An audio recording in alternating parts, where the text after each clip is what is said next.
போரிடும் வலிமை, புறமுது காட்டாத வீரம், இவன் சாவதற்கு அஞ்ச மாட்டான், ஆனால் காரணமில்லாமல் சாக மாட்டான் என்று தமிழ் சொல்லுக்கே பேறுகாலம் பார்த்திட்ட சூனிய சமூகத்துடைய சூரியோதயம் முத்தமிழறிஞர் டாக்டர் கலைஞர் அவர்களின் 103வது பிறந்த நாளில் அவருடைய திருவுருவ சிலைக்கு திராவிட வெற்றி கழகத்தின் சார்பில் எங்களுடைய முன்னணி நிர்வாகிகளுடன் திரண்டு வந்து அவருக்கு மலரஞ்சலி செலுத்துவதை ஒரு கடமையாக, எங்களுடைய வாழ்நாள் கடமையாக அதை செய்திருக்கிறோம்.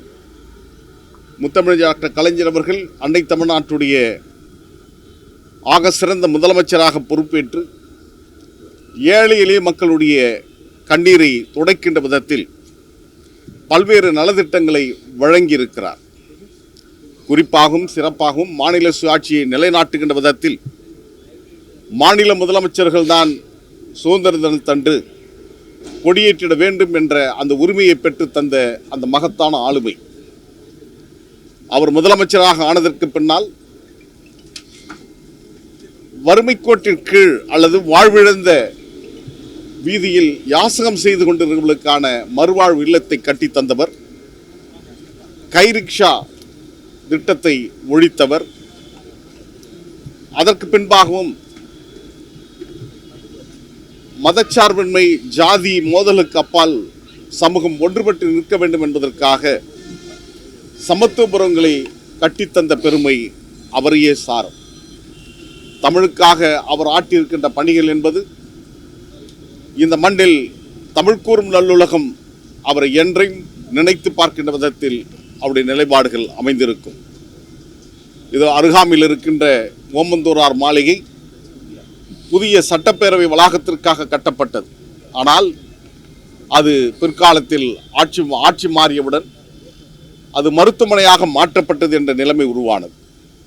இப்படி தமிழுக்காக பல்வேறு அருந்தொன்றை செய்திருக்கின்ற முத்தமிழ் டாக்டர் கலைஞர் அவர்கள் விட்டு சென்ற பணியை அவர் தலைமையேற்று நடத்தி தந்திருந்த திராவிட முன்னேற்ற கழகத்தினுடைய அந்த பணியை அண்ணன் தலைவர் தளபதி அவர்கள் சிறப்பாகவும் பணியாற்றி கொண்டு வருகிறார்.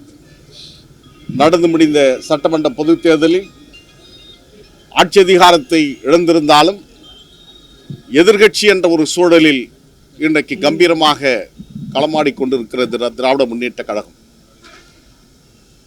கூட்டணியில் சில குழப்பங்கள் வந்ததும் அதை நாட்டு மக்கள் பார்த்து கொண்டிருப்பதையும் அரசியல் கட்சிகள் உள்வாங்கிட வேண்டும். தேவை முடிந்தவுடன் நண்பன் எதிரியாகுவதும் துரோகியாவதும், தேவை தொடங்குகின்ற போது துரோகி நண்பனாகுவதும் அரசியலில் பார்த்து கொண்டிருக்கின்றோம். எனவே பல்வேறு அரசியல் நிகழ்வாடுகள் பேசப்பட்டு கொண்டு வருகின்ற இந்த காலகட்டத்தில் திராவிட வெற்றி கழகம் திராவிட இயக்கத்தின் லட்சியங்களை தாங்கி இந்த மண்ணில் கடந்த நவம்பர் 20ஆம் தேதி தொடங்கப்பட்ட ஒரு இயக்கம்.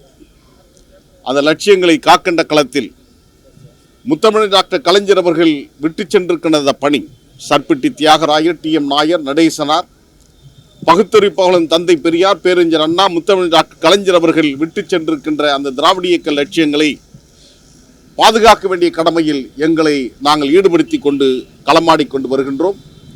ஆக முத்தமிழ் டாக்டர் கலைஞர் அவர்களுடைய புகழ் ஓங்குக என்று திராவிட வெற்றி கழகத்தின் சார்பில் நாங்கள் இந்த நாளில் அவருக்காக நாங்கள் புகழஞ்சலி செலுத்துகின்றோம்.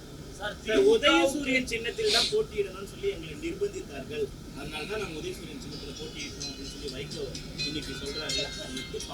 தேர்தல் முடிந்த பிறகு தாவேகாவிற்கான ஒரு ஆதரவான ஒரு நிலைப்பாடை எடுக்கக்கூடிய ஒரு சூழலை பார்க்க முடியும்.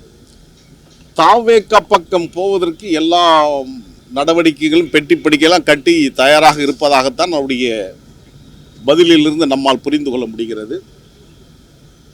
அதில் ஒன்று, தலைவர் வைகோ அவர்கள் தமிழக வெற்றி கழகத்துடைய தலைவர் விஜய் அவர்களை தமிழ்த்தாயின் தலைவரின் பேரறிஞர் அண்ணாவோடு ஒப்பிட்டு பார்ப்பதை என்னால் ஒருபோதும் ஏற்றுக்கொள்ள முடியாது. திருச்சியில் கூட அவர் பேசிய பேச்சு எங்களுக்கும் திராவிட முன்னேற்ற கழகத்திற்குமானதான் போட்டி என்பதை ஒரு வரலாற்று நினைவாக நாம் வரவேற்றாலும் இந்த அள்ளு சில்லுகளுக்கெல்லாம் இங்கே இடமில்லை என்று சொன்னால் அதில் மதிமுகவும் இருக்கிறது என்பதை மறந்துவிடக்கூடாது. திராவிட முன்னேற்றத்துடைய தயவால் தான் தலைவர் வைகோ அவர்கள் 29 ஆண்டுகள் நாடாளுமன்றத்தில், டெல்லி தர்பார் மன்றத்தில் அவர் களமாடினார், நாவாடினார். 4 முறை நாடாளுமன்ற மேலவை உறுப்பினர், 24 ஆண்டு காலம், 5 ஆண்டு காலம் மக்களவையில் பணியாற்றிய ஏறக்குறை 29 ஆண்டுகள் அவர் நாடாளுமன்றத்தில் பணியாற்றினார் என்று சொன்னால் அந்த துரதிருஷ்டம்தான் அவருக்கு அந்த வாய்ப்பை பெற்று தந்தது. அவருடைய மகன் இன்றைக்கு திருச்சியில் நாடாளுமன்ற உறுப்பினராக இருந்து இன்றைக்கு பணியாற்றி கொண்டிருக்கிறார் என்று சொன்னால் அதற்கும் திராவிட முன்னேற்ற கழகம்தான் காரணம் என்பதை அவர்கள் மறந்துவிடக்கூடாது. சின்ன குழந்தையை போன்று தலைவர் வைகோ பேசுவது என்பது ஏற்றுக்கொள்ள முடியாது. விடுதலை சிறுத்தைகள் கட்சி அவர்கள் சின்னத்தில் தான் போட்டியிடுவோம், எங்களுக்கு இத்தனை தொகுதிகள் கொடுத்தாதான் நிற்போம் என்று சொன்னார். விடுதலை அதே போன்று பொதுவுடைமை இயக்கங்களும் அந்த நிலைப்பாட்டில் தான் இருந்தார்கள். மக்கள் நீதி மையம் எங்களுக்கான உரிய இடம் கிடைக்கவில்லை, எனவே நாங்கள் சுயமரியாதையோடு வெளியே நிற்கிறோம் என்று சொன்னார். சுயமரியாதை பற்றி வாழ்க்கையே பேசுகின்ற தலைவர் வைகோ அவர்கள் ஏன் அந்த பாதையை அவர் தேர்ந்தெடுக்காமல் திராவிட முன்னேற்றத்துடைய உதயசூரியன் சின்னத்தில் போட்டியிட்டார் என்பதை அவர்தான் விளக்க வேண்டும். யார் அவருக்கு அழுத்தம் கொடுத்தார் என்பதை அவர்தான் சொல்ல வேண்டும். ஒருவேளை திமுக இந்த நேரம் வெற்றி பெற்றிருக்குமே ஆனால் எந்த பேச்சை தலைவர் வைகோ பேசுவார் என்பது எங்களுக்கு தெரியும். கடந்த 5 ஆண்டு கால திராவிட மாடல் பொற்கால ஆட்சியில் பல வாய்ப்புகளை பெற்று அவர்கள் பயனடைந்தார்கள் என்பதை எவரும் மறுக்க முடியாத ஒரு அருகில் இருந்து நாங்கள் பார்த்தவர்கள். இன்றைக்கு ஆட்சி இல்லை என்கின்ற காரணத்தினால் அவதூறை பரப்புவதும், சேற்றை வாரி பூசுவதும், தமிழக வெற்றிக் கழகத்தை திராவிட வெற்றிக் கழகமாக நாங்கள் பார்க்கிறோம் என்று துரை பேசுவதும் ஒருபோதும் திராவிட இயக்கத்தினர் ஏற்றுக்கொள்ள மாட்டார்கள் என்பதை நான் அடக்கத்தோடு பதிவு செய்ய விரும்புகின்றேன்.